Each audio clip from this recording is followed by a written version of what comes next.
대화를 잘하는 사람은 말을 잘하는 사람이 아니다.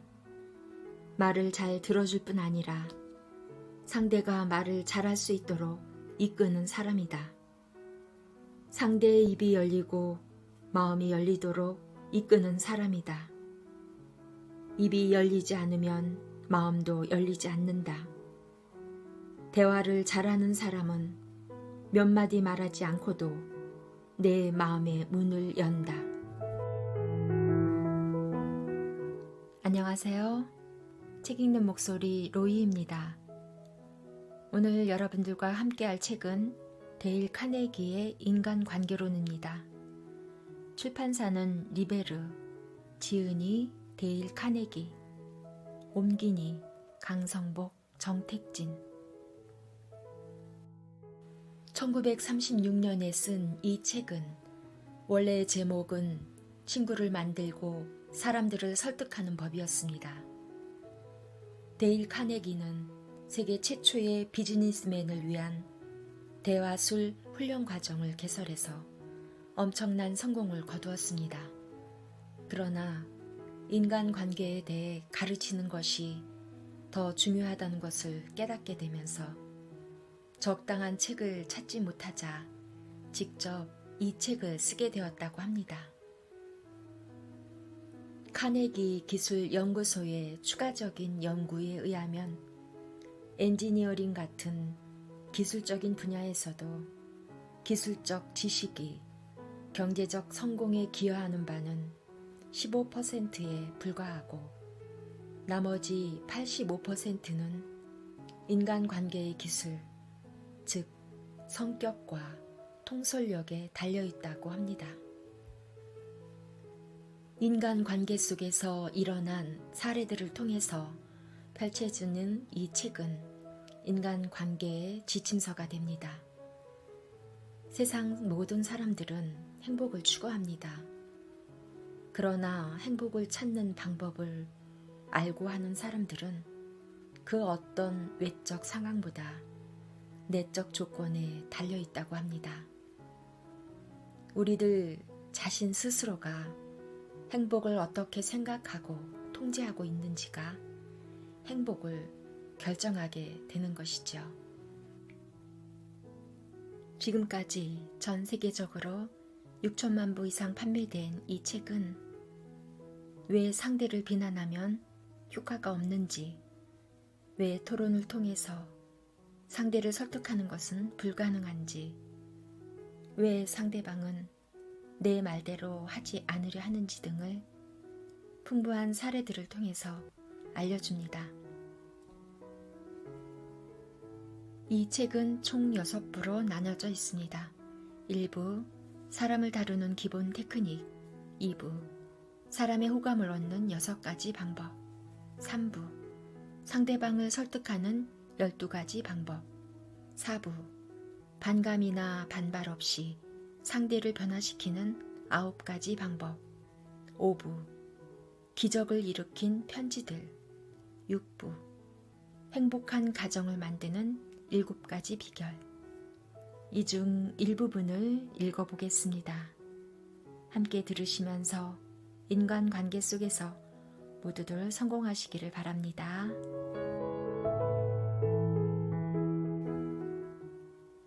꿀을 얻으려면 벌집을 건드리지 말라. 비난이란 귀소 본능을 지닌 비둘기와 같다는 점을 명심해야 한다. 비난은 언제나 다시 돌아온다. 우리가 바로잡아주고 싶거나 비난하려는 사람은 스스로를 정당화할 뿐만 아니라 오히려 거꾸로 우리에게 비난을 퍼부을 것이라는 점을 명심해야 한다. 링컨 대통령의 임종을 지켜보면서 스탠턴 국방장관은 이렇게 말했다. 인류 역사상 인간의 마음을 가장 잘 움직인 사람이 여기 누워있다. 사람들을 움직이는 데 있어서 링컨이 거둔 성공의 비결은 무엇일까? 나는 10년간이나 에이브럼 링컨의 생애를 연구했으며 세상에 알려지지 않은 나의 멘토 링컨이라는 책을 저술하고 수정하는데 꼬박 3년을 들였기 때문에 링컨의 인간성과 가정생활에 대해서는 어느 누구 못지않게 자세하고 철저하게 연구했다고 믿고 있다. 그 중에서도 링컨이 사람을 다루는 방법에 대해서는 특별한 관심을 기울였다. 링컨도 비난하기를 좋아했느냐고 묻는다면 그렇다고 답할 수 있다.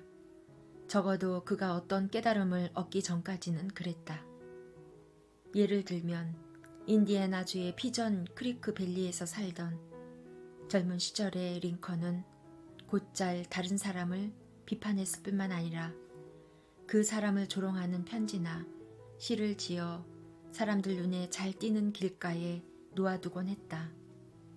이런 편지 때문에 일생 동안 링컨에 대한 반감을 가지게 된 경우도 있었을 정도였다.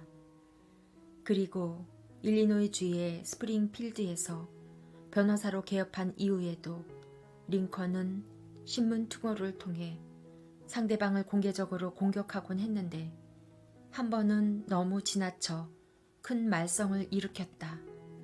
1842년 가을, 링컨은 허세를 잘 부리고 시비 걸기 좋아하는 제임스 쉴즈라는 아일랜드 출신의 정치인을 조롱하는 익명의 투고를 스프링필드 저널에 보냈다. 그 글이 신문에 실리자 사람들은 온통 쉴즈를 비웃었다. 자존심이 강하고 성격이 예민한 쉴즈는 화가 머리 끝까지 났다. 링컨이 그 편지를 썼다는 사실을 알아내고는 곧장 말을 타고 달려가 링컨에게 결투를 신청했다.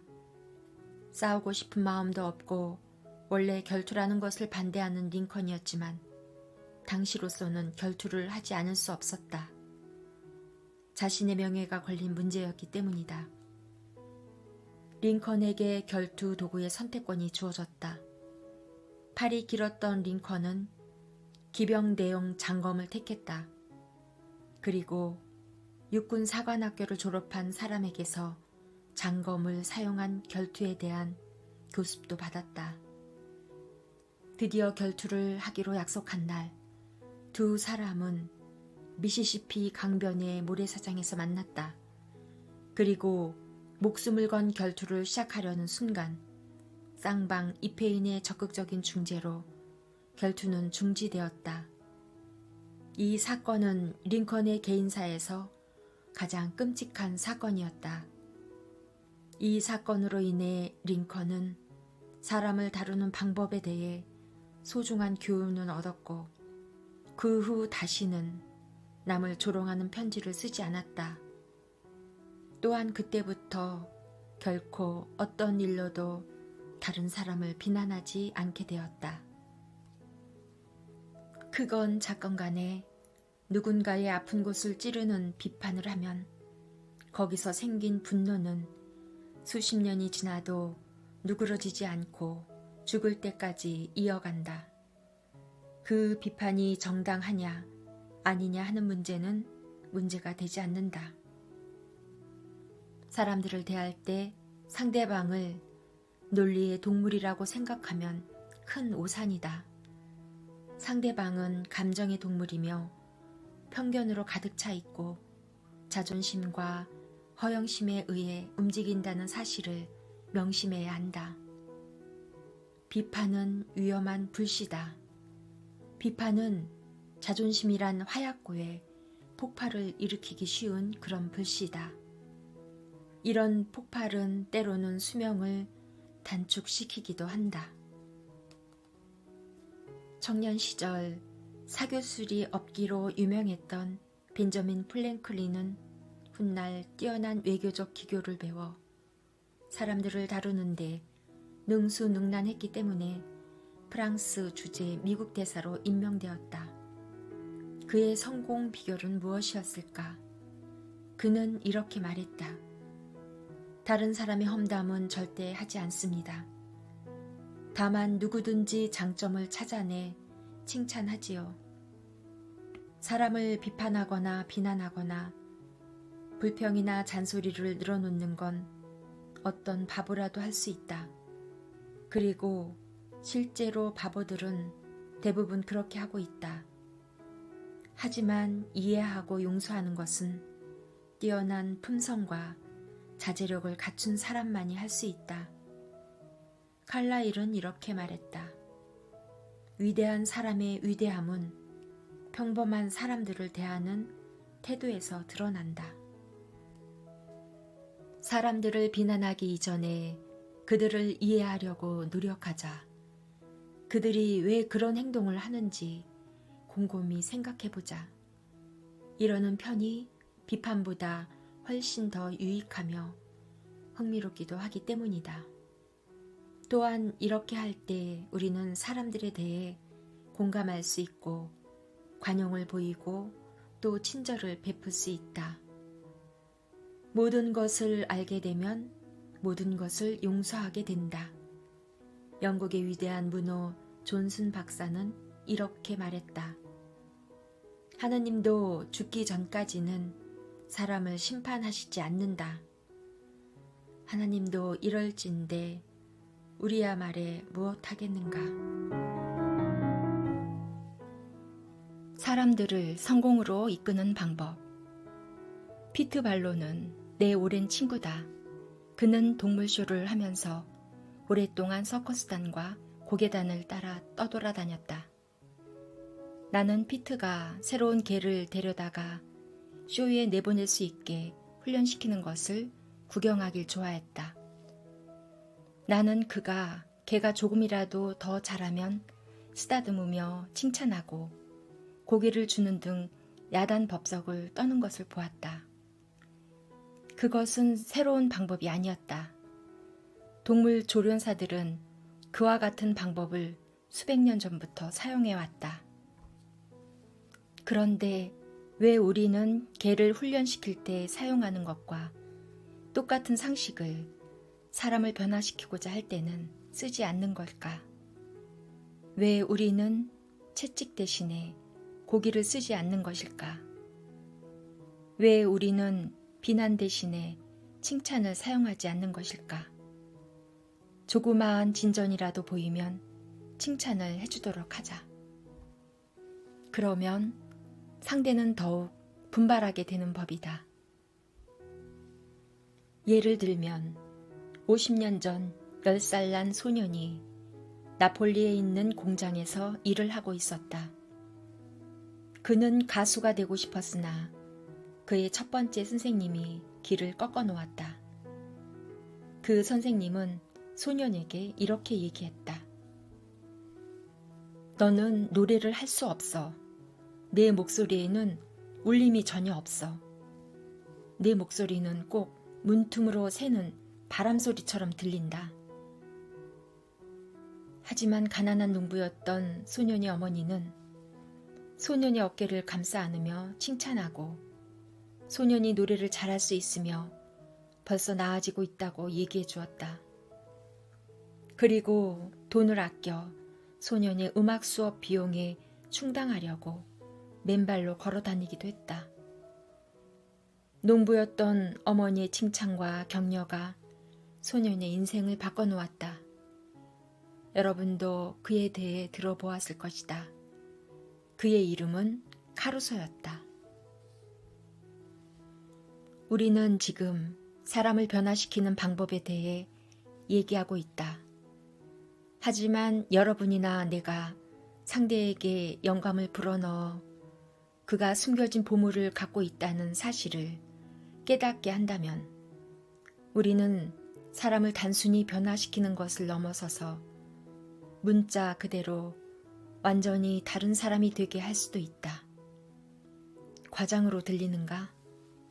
그렇다면 하버드 대학 교수이며 미국이 낳은 가장 뛰어난 심리학자이자 철학가인 윌리엄 제임스의 말을 들어보자. 우리가 가진 잠재성에 비추어 볼 때 우리는 단지 절반 정도만 깨어 있다. 우리는 우리가 가진 육체적, 정신적 자원의 일부만을 사용하고 있을 뿐이다. 이것을 일반화해 얘기해보자면 개개인의 인간은 그럼으로써 자신의 한계에 한참 못 미치는 삶을 영유하고 있다. 인간은 습관상 활용하지 못하고 있는 다양한 종류의 능력을 소유하고 있다. 지금 이 책을 읽고 있는 여러분에게도 여러분이 습관적으로 활용하지 않고 남겨둔 다양한 종류의 능력이 있다. 그리고 여러분이 충분히 활용하지 않고 있는 능력 중에는 상대를 칭찬하고 영감을 불어넣어 상대로 하여금 스스로의 잠재 능력을 깨닫도록 하는 마법의 능력도 있다. 반감이나 반발을 사지 않으면서 상대를 설득하고자 한다면 다음 방법과 같이 해보자. 아주 조금의 진전이라도 칭찬하라. 어떤 진전이든 칭찬하라. 진심으로 인정하고 아낌없이 칭찬하라. 고치기 쉬운 잘못이라고 말하라. 얼마 전 40쯤 된 내 친구가 독신 생활을 접고 약혼을 했는데 약혼녀의 설득으로 다 늦게 댄스 교습을 받게 되었다. 그러고 나서 내게 그때의 일을 얘기해 주었다. 내가 댄스 교습을 받아야 한다는 건 누구나 알만한 일이었지. 내 춤은 내가 20년 전에 춤을 추기 시작했을 때 그대로니까 말이야. 내 첫 번째 선생은 아마도 내게 진실을 말해 주었을 거야. 그녀는 내 춤이 정말 엉망이라서 모두 다 잊고 처음부터 다시 시작해야 한다고 말했지. 하지만 그 말을 듣자 배우고 싶은 마음이 싹 달아나 버리고 말았다네. 의욕이 생기지가 않더군. 그래서 그만두고 말았지. 그 다음 만난 선생은 아마 거짓말을 했을지도 모르지만 내 마음에는 들었다네. 그녀는 별일 아니라는 듯이 내 춤이 조금 구식이긴 하지만 기본은 제대로 되어 있으니 새로 몇 가지 스텝 정도 배우는 건 그리 어렵지 않을 거라고 확신시켜주더군. 첫 번째 선생은 잘못을 지적해 내 의욕을 꺾어 놓았는데 새로운 선생은 그와는 정반대였어. 내가 잘한 건 칭찬을 하고 실수는 가볍게 넘겨주었지. 리듬 감각을 타고나셨네요. 정말 타고난 춤꾼이시네요. 그녀는 이렇게 얘기해 주더라고. 나도 상식이 있으니 내가 사료 댄서이고 앞으로도 그럴 것이라는 것 정도는 알지. 하지만 내 마음 깊은 곳에서는 그녀의 말이 사실일 수도 있다고 생각하고 싶었다네. 분명한 건 내가 돈을 내니까 그녀가 그런 말을 한다는 건데 그걸 들춰내봐야 뭐 하겠나. 어쨌거나 내가 리듬 감각을 타고났다는 얘기를 듣기 전보다는 이제 춤을 더 잘 추게 된 것 같다네. 그 얘기가 용기를 북돋아주고 희망을 주며 나를 분발하도록 만들었다네. 여러분이 자녀나 배우자나 종업원에게 멍청하다, 무능하다, 재능이 없다, 엉망이다라고 한다면 그것은 그들이 개선을 위해 노력하고자 하는 의욕을 모조리 꺾어 놓는 일이다. 그러나 그 반대의 방법을 사용해보라. 격려를 아끼지 마라. 쉽게 할 수 있는 일이라고 말해주어라. 상대가 그 일을 할 수 있는 능력이 있다고 여러분이 믿고 있음을 상대에게 보여주고 상대에게 감춰진 재능이 있음을 상대가 알게 하라. 그러면 그는 더 나아지기 위해 밤낮을 가리지 않고 노력할 것이다.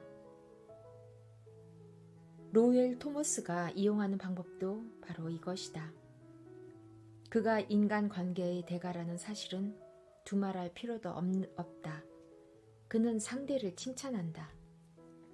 상대에게 자신감을 심어준다. 상대가 용기와 믿음을 갖게 한다. 예를 들어보자. 나는 최근 토마스 부부와 함께 주말을 보낸 적이 있다. 토요일 밤이었는데 그는 내게 따뜻한 화롯가에 앉아 편하게 브릿지 게임이나 즐기자고 청했다. 브릿지 게임이라니 내가? 절대로 나는 브릿지 게임을 즐기지 않는다. 나는 그 게임에 대해 하나도 모른다. 그 게임은 내게는 영원한 수수께끼 그 자체다. 못한다. 불가능하다. 그러자 로엘이 이렇게 말했다. 여보게 데일, 브릿지 게임은 별거 아닐세. 기억력과 판단력만 잘 연결하면 된다네. 자네는 언젠가 기억력에 관한 책도 쓰지 않았나? 이 정도는 누워 떡 먹기일 거야. 자네 취향에 꼭 어울리는 게임이라네. 그리고 내가 무얼 하는지 미처 깨닫기도 전에 나는 생전 처음으로 브릿지 게임을 하고 있었다. 그것은 순전히 내가 타고난 재능이 있다는 말을 듣기도 했거니와 게임이 쉬워 보였기 때문이다. 브릿지 게임에 대해 얘기를 하자니 일리 컬버트슨이란 사람이 생각난다. 컬버트슨이란 이름은 브릿지 게임을 하는 곳에서는 어디서나 나오는 이름이다. 그가 지은 브릿지 게임에 대한 책은 수십 종류의 언어로 번역되었으며 수백만 부가 팔렸다.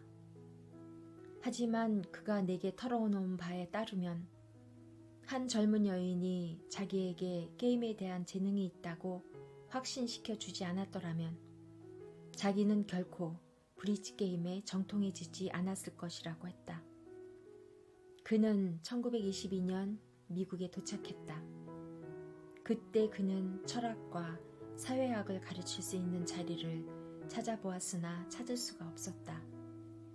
그래서 석탄 판매를 시작했으나 실패했다. 커피 판매업에 도전했지만 그 일에서도 역시 실패했다. 당시 그는 브릿지 게임을 직업으로 삼는 것은 전혀 생각지도 않았다. 그는 카드놀이에 서툴렀을 뿐 아니라 고집도 무척 셌다. 하나하나 물어보는 데다가 게임이 끝나고 나면 왜 그렇게 되었는지 분석하려 들었기 때문에 아무도 그와 게임을 하려고 하지 않았다. 그러다가 조세핀 들론이라는 예쁜 브릿지 게임 교사를 만나 사랑에 빠지고 결국 결혼을 했다. 그녀는 그가 카드 게임을 세세히 분석하는 것을 보고는 그가 카드 게임에 천재적인 잠재력을 갖고 있음을 확신시켜 주었다. 그의 말에 따르면 그 말 때문에, 오로지 그 말 때문에 그는 브릿지 게임을 직업으로 선택하게 되었다고 했다. 반감이나 반발을 사지 않으면서 사람을 변화시키고자 한다면 다음 방법과 같이 해보라. 격려하라. 고쳐주고 싶은 잘못이 있으면 그것이 고치기 쉬운 것으로 보이게 하라. 상대가 하기를 바라는 것은 하기 쉬운 것으로 보이게 하라.